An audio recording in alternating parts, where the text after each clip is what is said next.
देखिए, नेपाल में नई सरकार बनाने को लेकर रास्ता साफ होता दिख रहा है। इस वक्त की बड़ी खबर हमें जो नेपाल से आ रही है, नेपाल में नई सरकार बनाने को लेकर रास्ता साफ। अंतरिम पीएम को लेकर एक बड़ी खबर आई है नेपाल से।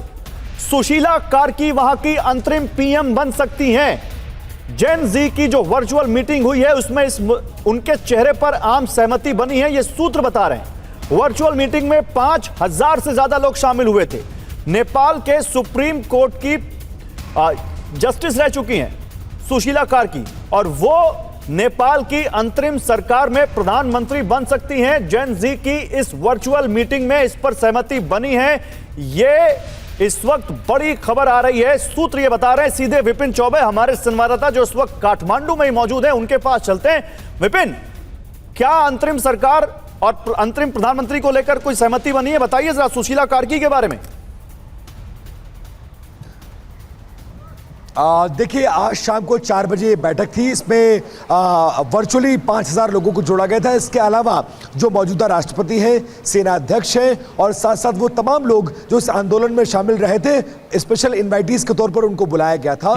और एक मंथन हुआ कि प्रेजेंटली सिचुएशन को हैंडल करने के लिए एक अंतरिम सरकार की जरूरत है। उसके बाद हम चुनाव में जाएंगे और जनता जिसको चुनकर आएगी, इस पार्टी को चुनकर आएगी, वो सरकार बनाएगा। तो सुशीला कार्की के नाम का प्रपोजल वहां पर रखा गया है और बहुत सारे, लगभग मोर देन 60% लोग उनके नाम पर सहमत है। इनका बैकग्राउंड और प्रोफाइल ये है कि यहाँ की ये सुप्रीम कोर्ट की चीफ जस्टिस रह चुकी है। ये इनका बैकग्राउंड और प्रोफाइल है।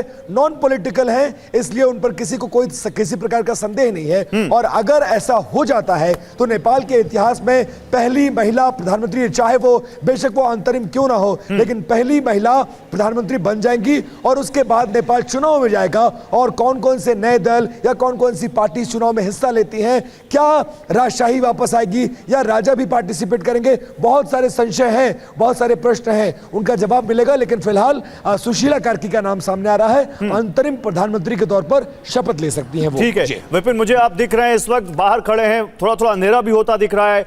नेपाल खुद एक बहुत बड़े अंधेरे में चला गया है और वहां से बाहर निकालकर सुशीला कार्की क्या ला पाएंगी, ये तो एक सवाल है। लेकिन जरा नेपाल की सड़कों पर इस वक्त हालात क्या हैं ये भी बता दीजिए, फिर हम जाते हैं अपने मेहमानों की तरफ।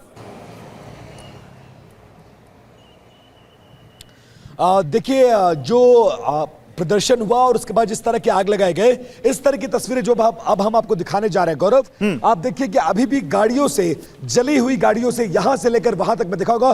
थोड़ा चेतन फास्ट, हमारे पास समय कम है। इस तरह से देखेंगे, यहां देखिए अलग अलग जो बिल्डिंग्स है, वहां दूर तक बिल्डिंगों में पत्थर मारे गए हैं, वो आपको नजर आएगा। सामने आपको सेना के लोग नजर आएंगे जो आने बजाने वाले हर शख्स से पूछते हैं आप कहां जा रहे हैं, क्योंकि कर्फ्यू इंपोज कर दिया गया है। और उसके बाद इस तरह की गाड़ियां, बिल्डिंगों में आग। हालांकि आग जितने पूरे शहर में लगी हुई थी, उस आग को तो गौरव बुझा लिया गया है, लेकिन इस तरह की खड़ी गाड़ियां ये बता रहा है कि नेपाल किस त्रासदी से गुजरा है और क्या क्या इन 24 घंटों में हमने अपनी आंखों से देखा है। समझ लीजिए, हमारी गाड़ी को भी जला दिया गया और कल लोगों पे जैसे शैतान सवार था, वो पूरे शहर को जला डालना चाहते थे। और सरकार, सरकारी संपत्ति, मंत्री, सांसद, विधायक, उनसे ऐसी दुश्मनी निकाला जो शायद नेपाल के इतिहास में ये दर्ज हो गया है। और कैसा है, और मैं ये कामना भी करूंगा कि सिर्फ नेपाल नहीं बल्कि दुनिया का कोई भी देश इस तरह का रेपुटेशन देखने को ना मिले, क्योंकि संसद भवन, लोकतंत्र का मंदिर जल रहा था, राष्ट्रपति भवन जल रहा था,